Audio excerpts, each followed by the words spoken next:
দেখো আজকে আমরা ষষ্ঠ শ্রেণী কোষে দেখি 9% উপর অঙ্ক দেখাবো।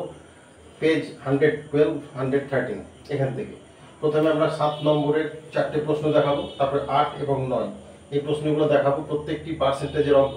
আশা করবো তোমরা মনোযোগ সহকারে বুঝতে থাকবে।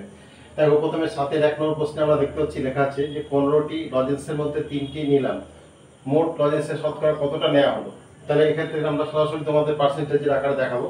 দেখো মোট লজেন্সের 3টি নেওয়া হয়েছে, তাহলে 3 ওপরে আর 15টি নিচে, অর্থাৎ এখানে একটা প্রকৃত ভগ্নাংশ আমরা লিখলাম।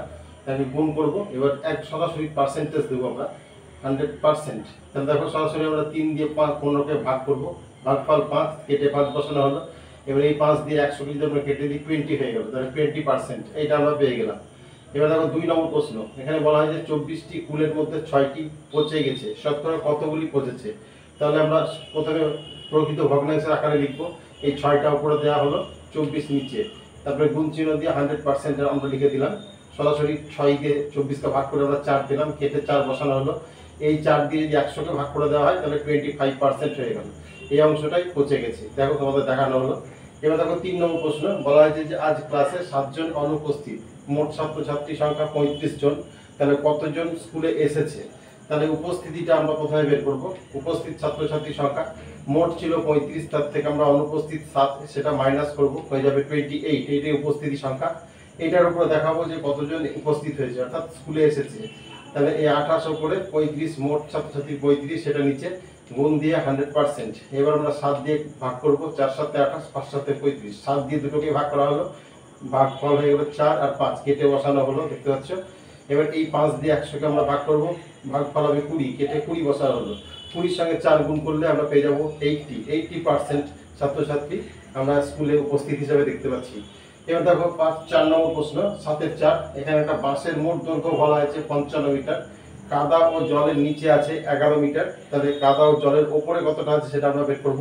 এই 55 থেকে 11 মাইনাস করব, তাহলে হয়ে যাচ্ছে 44 মিটার। এটা কাদা ও জলের ওপরে রয়েছে, তাহলে সেই অংশটার পার্সেন্টেজ বের করব আমরা। কাদা ও জলের ওপরে কতটা আছে, ওপরে 44, নিচে 55।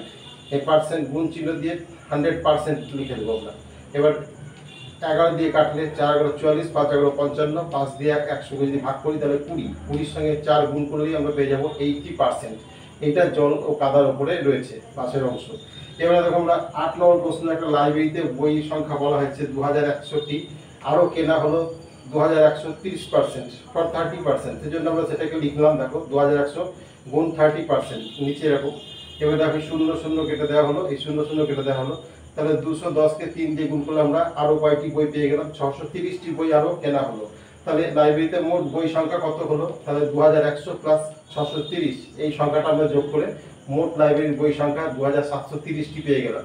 এবার দেখো 9 নম্বর প্রশ্ন, 9 নম্বর প্রশ্নে বলা হয়েছে যে স্কুলের মোট ছাত্রছাত্রী সংখ্যা 1230 জন, তার মধ্যে উপস্থিত আছে 20%। তাহলে দেখতে পাচ্ছ, তাহলে স্কুলে উপস্থিতির হারটা আমরা বের করবো।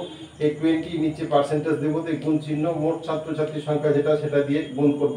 এবার এই 0 0 কেটে দেওয়া হলো, এই 0 0 কেটে দেওয়া হলো। 123-এর সঙ্গে 2 গুণ করলে আমরা পেয়ে গেলাম 246। এটাই হচ্ছে স্কুলে মোট ছাত্রছাত্রীর উপস্থিতির সংখ্যা। আশা করবো আজকে তোমরা অঙ্কগুলো খুব সহজেই বুঝতে পেরেছো।